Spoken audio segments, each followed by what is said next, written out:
আসরের আগে সুন্নাত পড়ি না, কথা কয় না কেন? আর জুম্মার দিনে খুতবা দেওয়ার টাইমে মসজিদও যাই, কথা কয় না কেন? আর সালাম যদি খতিব সাহেব আসেনি, এনে কে খতিবে মসজিদে? উনি কই চলে গেছে কিনলে? ওনার মসজিদে ওয়াজ, উনি তো থাকবে আজকে, মেহমানকে রিসিভ করবো, আদর দিব। আচ্ছা, খতিব সাহেব নাই, সানি ইমাম আসেনি, আমনি আই যদি মিশা কথা কই আন্নে কই দিবেন, চোখে চোখে চাই, ঠিক আছে না?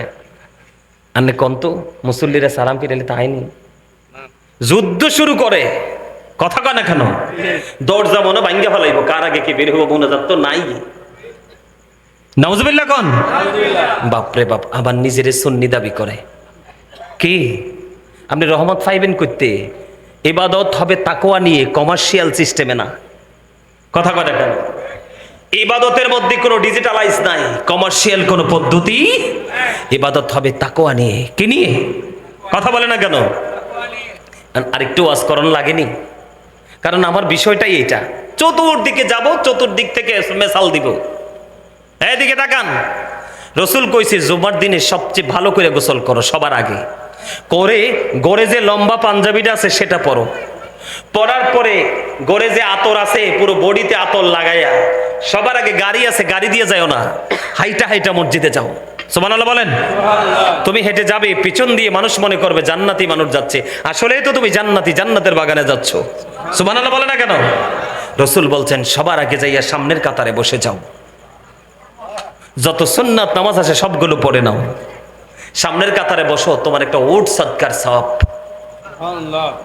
এখানে কি শেষ? না, রসুল বললেন যে ব্যক্তি সবার আগে মসজিদে যাবে এবং কোনো টেনশন নাই, রিল্যাক্স মোডে সব নফল সুন্নাত শেষ করে সবার পরে বের হবে, রসুল বললেন সে বাড়ি যাইতে তার যতগুলো কদম লাগবে প্রত্যেকটা কদমে কদমে তার আমলনামায় 1 বছরের নফল ইবাদতের সওয়াব। তাহলে আপনার বাড়ি যাইতে যদি 100 কদম লাগে, আপনার আমলনামায় 100 বছরের নফল ইবাদতের সওয়াব। তা আপনি নিয়ামত পাইবেন করতে? আপনার মাথার উপরে তো গজব, কথা কয় না কেন? আপনার দোকানে পাগল করে রাখছে, আপনার বাচ্চা কাচ্চা পাগল করে রাখছে, আপনার ব্যবসা আপনাকে পাগল করে রাখছে। আর যেই ব্যক্তি ইমাম সাহেব এইভাবে খুতবাটা নিবে, এদিকে তাকান, খুতবা কিন্তু ধরেন আমি আপনাদের খতিব আর কি আজকের জন্য, ধরেন আমি এই খুতবাটা নিয়ে নিলাম, কে নিলাম, ঠিক খুতবাটা হাতে নিতে দেরি, আজকের দিনে যে ফেরেশতারা এসেছে নোট করার জন্য, যিনি প্রথম আসছেন তিনি রোল আজকের দিনে 1, যিনি দ্বিতীয় এসেছেন তার রোল 2, 1 2 3 4 5 10 একটা ফিগারের মধ্যে থাকে, কথা বলে না কেন? এইভাবেই তালিকা করতে করতে লাস্ট পর্যন্ত ইমাম সাহেব খুতবাটা হাতে নিয়ে নিলেন, খুতবার জন্য প্রস্তুতি নিলেন। ঠিক সেই সময়ই ফেরেশতারা তাদের নোটবুকটা বন্ধ করে দেয়, নোটবুকটা বন্ধ করে দেয়। এই কারণে ইমাম সাহেব যখন খুতবা দিবে, ফেরেশতারা এই খুতবা শোনার জন্য অধীর আগ্রহে দাঁড়িয়ে যায়, তারা তাদের দায়িত্ব পর্যন্ত কর্তব্য তারা বন্ধ করে দেয়। আর আমরা এতটা হতভাগা মুসলমান, নবীর উম্মত, আমাদের কিন্তু বিবেক জাগে, ঠিক কিনা বলেন? এই মুসল্লি নামাজ পড়ছে ঠিকই, কিন্তু তার কোনো ফায়দা। আজকে ফেরেশতার যে নোটবুকেও তার নাম আসে নাই, আর নামাজটা পড়েও তার কোনো হেদায়েত হয় নাই, কারণ এটা তো শয়তান। কি আরেকজন যে সুন্নাত নামাজ পড়তেছে এদের খবরও নাই, এতে আরেকটারে ঢুসাইয়ে মুসাইয়ে ফালাই দিয়ে চলে আসতেছে। অথচ রসুল বলেছেন তোমরা যদি জানতে নামাজরত অবস্থায় নামাজের সামনে দিয়ে যাওয়া যদি কত অন্যায়, কত বড় অপরাধ, এটা যদি তোমরা জানতে, তাহলে তোমরা 40 পর্যন্ত দাঁড়ায় থাকতে। এটা 40 মাস হতে পারে, 40 বছরও হতে পারে, ঠিক কেন বলেন? বা 40 দিন হতে পারে। তোমরা জানো না নামাজের সামনে দিয়ে নামাজরত অবস্থায় চলাচল করা এত বড় অন্যায়। এটা 40 দিন হতে পারে, 40 মাস হতে পারে, 40 বছর হতে পারে। ধরেন আপনি একজন মানুষ নামাজ পড়তেছে, তাই সেই নামাজ শেষ না করা পর্যন্ত আপনি বের হতে পারবেন না। এই অবস্থা আপনি 40 দিন প্রয়োজনে দাঁড়িয়ে থাকবেন, তারপরও নামাজকে ডিস্টার্ব করতে পারবেন না। নামাজ তো সিনসিয়ার জিনিস, কিন্তু আসলে আমরা কি সেইভাবে এগুলো নিয়েছি? খবরগুলো কে দিয়েছে? রসুল দিয়েছে। এই ওই রসুল এই অন্ধকার জগৎকে আলোকিত করে দিয়েছে। সুবহানাল্লাহ বলেন। আর যারা বলেন না সুবহানাল্লাহ, আর জোরে। সম্মানিত উপস্থিতি, খন্দকের যুদ্ধের নাম শুনছেন না? কথা কয় না। খন্দকের যুদ্ধে পরীক্ষা খননকারী ছিল না? আপনারা শোনেন নাই? হযরতে জাবের রাদিয়াল্লাহু তাআলা আনহু আসলেন, আয়েশা বললেন নবী গো, কয়েকজন আপনার সাথে নিয়ে আমাদের বাড়িতে আসেন, দাওয়াত খাওয়াবো। সুবহানাল্লাহ বলেন না। কি খাওয়াবো? হযরতে জাবির দাওয়াত দিছে রসুলকে কয়েকজন নিয়ে যাওয়ার জন্য, কয়েকজন মুহাজির আনসারকে নিয়ে যাওয়ার জন্য। তখন দাওয়াত দিলেন, এবার রসুল শোনার পরে রসুল বললেন, এই পরীক্ষা খনন করেওয়ালা যত সাহাবে সবাই চলো। সুবহানাল্লাহ বলেন না কেন? জাবের কি কইছে? কয়েকজন। আর রসুল দাওয়াত দিছে কাকে? সবাইকে, একজনও বাদ নাই। জাবের তো আশ্চর্য হয়ে গেছে, দৌড়ে চলে গেলেন, যাইয়া বিবিকে ডেকে ডেকে বললেন, বিবি, বিবি রে, কয়েকজনের জন্য দাওয়াত পৌঁছে দিয়েছি রে, আমি শুনতে পেলাম আমার নবী সবাইকে দাওয়াত দিয়েছে রে বিবি, এখন কি করব? জাবেরের বিবি বলতেছেন, স্বামী গো, টেনশন করেন না, কারণ তিনি তো রাহমাতুল লিল আলামিন। কি স্বামী গো, টেনশন করেন না। এদিক দিয়ে জাবেরকে বলে দিলেন, জাবের রে, আমি না যাওয়া পর্যন্ত চুলা থেকে তুমি গোস্ত নামায়ো না, আমি না যাওয়া পর্যন্ত রুটি বানানো তুমি শুরু করে দিও না। দৌড়ে চলে গেলেন বন্ধু। যাওয়ার পরে এবার মাত্র 350 জবের গুঁড়া। কত? মাত্র 350। ও বন্ধু, এটাকে খামির বানালেন, একটার পর একটা রুটি বানাইলেন, আর নবীজি সবাইকে খাওয়াতে লাগলেন। বন্ধুরে আমার, এদিক দিয়ে চুলার উপরে গোস্তের এক সাইড দিয়ে বাড়তে থাকলেন ছোট্ট একটা বকরি, মানে ছাগল, ছোট্ট একটা ছাগল। ও বন্ধু, নবীজির সঙ্গে গেছে 1000 জন। আরে আপনারা মনে আমারে এখনো পছন্দ করতে পারেন না। সুবহানাল্লাহ রে তাস্তিনি কইবেন কি? কতজন উপস্থিতি? কতজন? 1000। মাত্র 350 জবের গুঁড়া, এটারে খামির বানাইছে। বন্ধুরে আমার, তুমি কি করো? একটা একটা রুটি বানাও, গোস্ত দাও। 1000 জন অত্যন্ত পরিতৃপ্ত সহকারে খাবার খেলো। বলে, হুজুর কারণটা কি রে? ওই যে গোস্তের পাতিলা, ওটার মধ্যে নবীজির পবিত্র থুতু মোবারক একটুখানি দিয়ে দিয়েছে।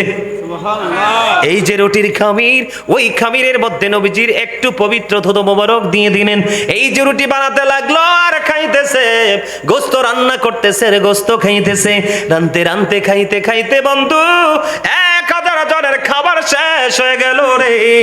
এবার পাতিলের দিকে তাকিয়ে দেখে মনে হয় যেন গোস্ত এখান থেকে কেউ টাচই করে নাই। এইটা হলো রহমত। আপনিও নবীকে সেইভাবে ভালোবাসেন, আপনার খাবারে বরকত হয়ে যাবে। সুবহানাল্লাহ বলেন না কেন? আপনার মেয়ের বিয়ে হয় না, ছেলের বিয়ে হয় না, খাবারে বরকত হয় না, ইনকামে বরকত হয় না, শরীরের মধ্যে কোনো সুস্থতা নাই, সামাজিক কোনো বন্ধনে থাকবো কেমনে? আপনি কি আল্লাহ রসুলের একটা আইন মাইনা চলেন?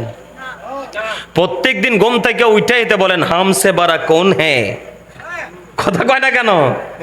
ওমা, হ্যাঁ ঠিক কিনা বলেন? কথাকে বুঝতে পারছেন? এটার নাম হলো নবীজি, এটার নাম হলো রহমত, এটার নাম হলো আল আমিন। সুবহানাল্লাহ বলেন না কেন? আরো জোরে। বন্ধুরে আমার, হযরতে জালহামা ইবনে আরফাত রাদিয়াল্লাহু তাআলা আনহু থেকে বর্ণিত, একবার মক্কা নগরীতে বন্ধু দুর্ভিক্ষ শুরু হয়ে গেল, অনাবৃষ্টি শুরু হয়ে গেল।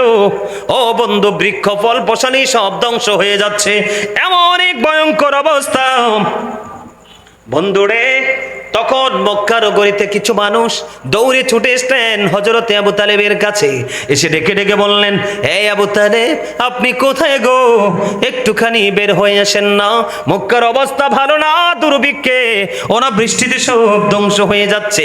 আমার নবীজি যে রহমত, আমার নবীজি যে নূর, আমার নবীজি আসাতে অন্ধকার দূর হলো, তার বক্তব্য বন্ধু সিমটম। আবার দেখে তাকান, এবার কি করলেন হযরতে আবু তালেব? তিনি কি করলেন? অনেকগুলো বাচ্চা থেকে বন্ধু ছোট্ট একটা শিশু নিয়ে বের হলেন। এমন নূরানি চেহারা, ওই চেহারা মোবারকের মধ্যে মনে হয় সূর্য চলছে। এই দৃশ্য দেখে ও বন্ধু, এই ছোট্ট নূরানি শিশুটাকে নিয়ে গেলেন বাইতুল্লাহর দিকে। বাইতুল্লাহর দিকে নিয়ে গিয়ে ওই বাইতুল্লাহর দেয়ালের সাথে বন্ধু পিঠ মোবারক লাগিয়ে দিলেন, আকাশের দিকে বন্ধু ইশারা করে দিলেন। ইশারা করতে দেরি রে ও বন্ধু, আকাশে কালো মেঘ জমে গেল। কালো মেঘ জমতে দেরি, ওই পৃথিবীর বুকে মক্কা নগরীতে বৃষ্টি আসতে দেরি হলো না, এমন ভাবে বৃষ্টি হলো ও বন্ধু, পানির পরায় পুরো মক্কা নগরী শীতল হয়ে যায়। আর আপনি আমি কয়দিন পরে পরে এমন বৃষ্টি, আর কয়েক মাস আগে, এরে মনে আসেনি, কয়েক মাস আগে, প্রায় 8-9 মাস বা 1 বছর হবে না, কয়েক মাস আগে দেখছেন না আমাদের দেশের মোল্লা সব ইস্তেসকার নামাজ পড়ছে। কথা কয় না কেন? কানতে কানতে চোখের পানিও কিছু ফালাইছে, কিন্তু আল্লাহর রহমতের পানি আসে নাই। ওমা ওমা কথা কয় না? এখনো ভিডিওগুলো আছে, দেখেন অনলাইনে। ওরা নামাজ পড়তে পড়তে রুদ্রে দ্বারা ইস্তিসকার নামাজ পড়ছে, বৃষ্টি তো আসে না, আসবো কোত্থেকে? মদিনাওয়ালা ছাড়া চিঠি লেখাও যায় না, মদিনাওয়ালা ছাড়া চিঠির উত্তরও পাওয়া যায়। আমরা চিঠি লিখবো মদিনাওয়ালাকে দিয়ে, আবার চিঠির উত্তর নিব মদিনাওয়ালাকে দিয়ে, ঠিক কেনা বলেন? আল্লাহ পাওয়ার স্টেশন কি? মদিনা। কথা কয় না কেন? আরো জোরে, আল্লাহ পাওয়ার স্টেশন কি? মান আতাআনি ফাকাদ আতাআল্লাহ, ঠিক কিনা বলেন? যে ব্যক্তি রাসূলের অনুগত্য করলো সে আল্লাহর অনুগত্য করলো। মান আসানি ফাকাদ আসাল্লাহ, ঠিক কিনা বলেন? যে রাসূলের অবাধ্য করলো সে যেন আল্লাহর অবাধ্য করলো। মান আতা আমিরি ফাকাদ আতাআনি, রাসূল বলতেছেন যে আমার আমিরের অনুগত্য করলো সে যেন আমার অনুগত্য করলো। মান আসা আমিরি ফাকাদ আসানি, ঠিক কিনা বলেন?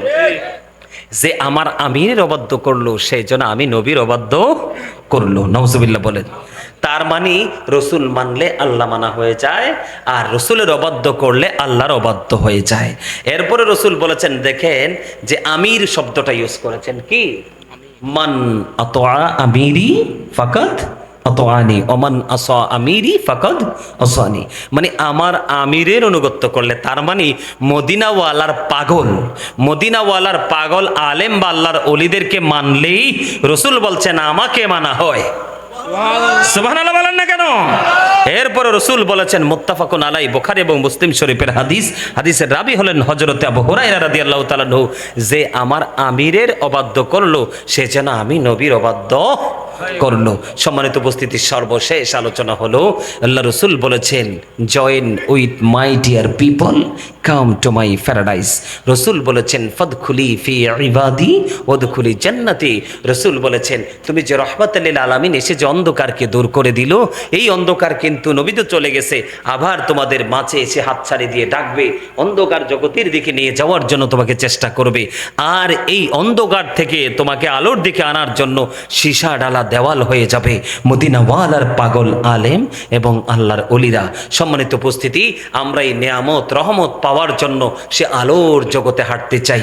আল্লাহ যেন আমাদেরকে সেই জগতে হাঁটার তৌফিক দান করে। সকলে বলুন আমিন। আরো জোরে বলেন আমিন। আরেকটু মহব্বতে পড়ুন আমিন। সম্মানিত উপস্থিতি, সূরা কাফিরুন আছে না, লাস্ট আয়াতটা কি?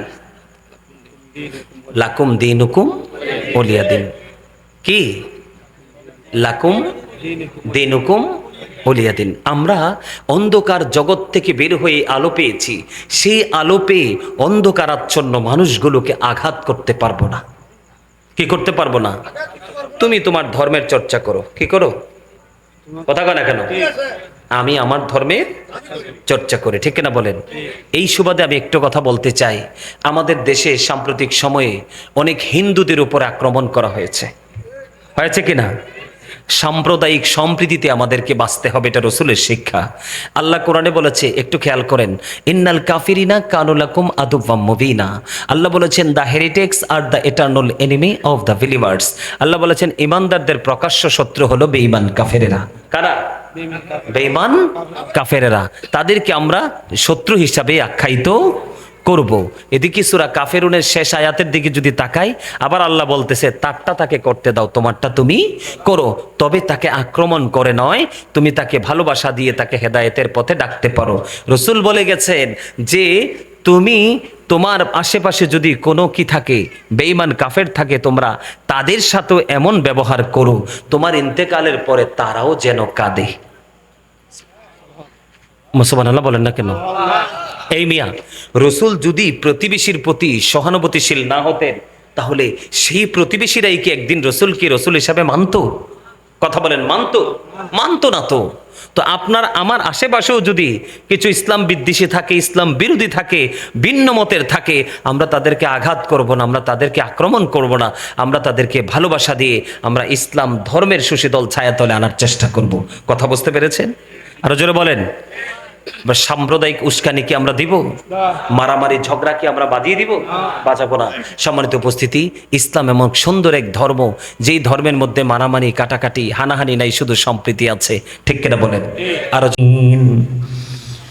আম্মা বা'দু ফাআউযু বিল্লাহি মিনাশ শাইতানির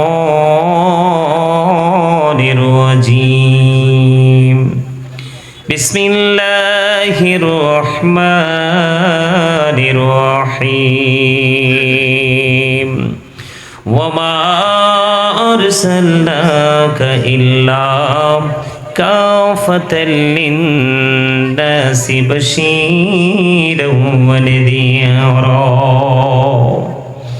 সাদাকাল্লাহুল মাওলানাল আযীম। وصدق رسوله النبي الحبيب الكريم. إن الله وملائكته يصلون على النبي يا أيها الذين آمنوا صلوا عليه وسلموا تسليما. اللهم محبته مولانا محمد وعلى آل سيدنا محبته محمد. اللهم صل على مولانا محمد وعلى آل سيدنا محمد. उड़ी जा रे रातेर हवा জৌর সোনার মদিনায়, এই মজলিসের সালাম খানি পৌঁছে দিও নবীজির পাক রওয়াজায়। আল্লাহুম্মা সাল্লি আলা সাইয়্যিদিনা মাওলানা মুহাম্মদ ওয়া আলা سيدنا. ঘুম আসছে? ঘুম আসছে? এত মানুষ, কিন্তু দুরুদের আওয়াজ তো মজা হয় না। খাবারে লবণ না দিলে খাইতে পারেননি কেন? স্বাদ হয় না? না, হ্যাঁ, কেন? লবণ নাই। এই তো দারুণ উত্তর দিছে। কি দিছে? খাবারে লবণ না দিলে যেমনি খাবার স্বাদ হয় না, স্বাদ না হইলে কিন্তু খাবার খাওয়া যায় না, ঠিক তেমনি ভাবে আপনি যদি আল্লাহ রাব্বুল আলামিনের দরবারে আপনার আমল পৌঁছাইতে চান এবং আমলের মজা নিতে চান, এই আমলের মধ্যে মজা লাগবে প্রেমিক হইতে পারলে। কি? লবণ খাবারের স্বাদ বাড়ায়, প্রেম ইবাদতের স্বাদ বাড়ায়। সুবহানাল্লাহ বলেন না কেন? দুরুদ কি খারাপ জিনিস? হ্যাঁ, ওই যে আমরা যারা আহলুস সুন্নাত ওয়াল জামাতের অন্তর্ভুক্ত, আমরা যখন মিলাদ পড়ি, মিলাদের আগে একটা আয়াত একদম সবাই কন্টিনিউ পড়ে না?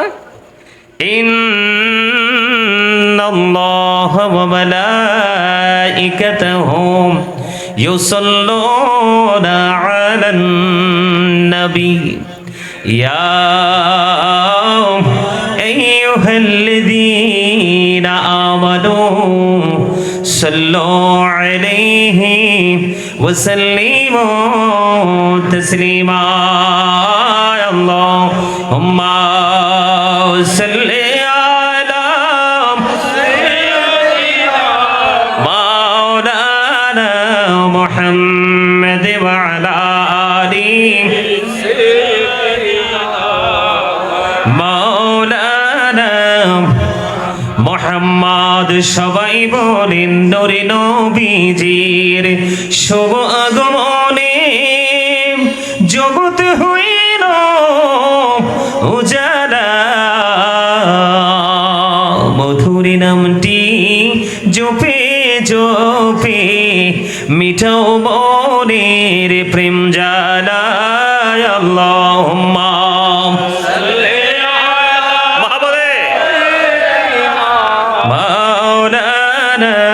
محمد وعلى آله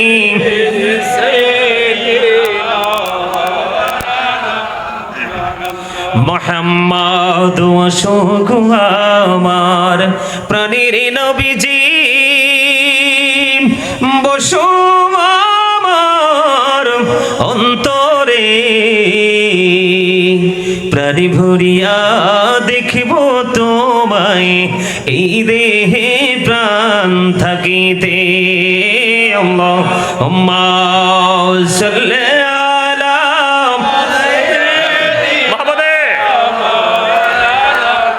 মুহাম্মদ ওয়া আলা আলি মাওলানা মুহাম্মদ আকাশ হাসে বাতাস হাসে হাসে আরশ কুরসি মক্কা হাসে মদিনা হাসে হাসে জগৎবাসী আল্লাহুম্মা সাল্লি আলা সাইয়্যিদিনা মুহাম্মদ ওয়া আলা আলিহি মাওলানা মাওদুনবী গো আপনার ভালোবাসায় জীবনের গুনাহ ঝরে যায় নবী গো আপনার ভালোবাসায় জান্নাত নসিব হয়ে যায় আল্লাহ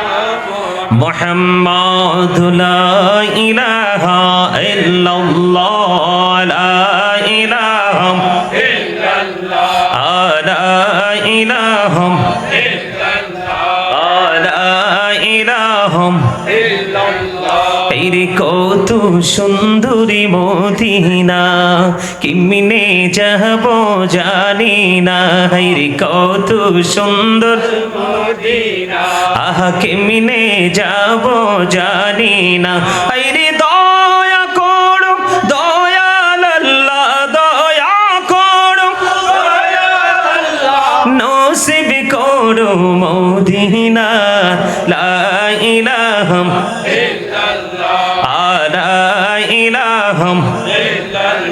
তুমি কহুরে বনহিলা সফিউল্লাহ তুমি কহুরে বনহিলা নজিউল্লাহ মোর নবীকে বানাইলা তুমি নূর মুহাম্মদ সাল্লাল্লাহু লা ইলাহা ইল্লাল্লাহ লা ইলাহা ইল্লাল্লাহ ইরি নামাজে রোজা ছাইরো না মা বাবাকে ভুইলো না রে নামাজে রোজা ছাইরো না আহা মা বাবাকে ভুইলো না রে জান্নাতবাসী হইতে চাইলে জান্নাতবাসী হইতে চাইলে প্রাণ ভরে করো সাধনা লা ইলাহা ইল্লাল্লাহ লা ইলাহা লা ইলাহা ইল্লাল্লাহ মুহাম্মাদুর রাসূলুল্লাহ সাল্লাল্লাহু আলাইহি ওয়াসাল্লাম আল্লাহ আল্লাহ আল্লাহ আল্লাহ আল্লাহ আল্লাহ একসাথে মহব্বতে আল্লাহ আল্লাহ আল্লাহ আল্লাহ আল্লাহ আল্লাহ পাগল পাড়া মনটা শুধু খোঁজে দিবানিশি কেমন করে বলবো গো দয়াল তোমায় ভালোবাসি আল্লাহ আল্লাহ আল্লাহ আল্লাহ আল্লাহ আল্লাহ আল্লাহ আল্লাহ আপন করে নাও গো দয়াল করিও না পর তোমার প্রেমের আলোয় ভরে তোমার প্রেমের আলোয় ভরে দাও গো মনের ঘর আল্লাহ আল্লাহ আল্লাহ আল্লাহ আল্লাহ আল্লাহ এই নামেতে এত মধু এই নামেতে এত মধু জানিনি তো আগের দয়াল জানিনি তো আগে যতই জপি নামটি তোমার যতই জপি নামটি তোমার তো তুই মধুর লাগে রে দয়াল তো তুই মধুর লাগে আল্লাহ আল্লাহ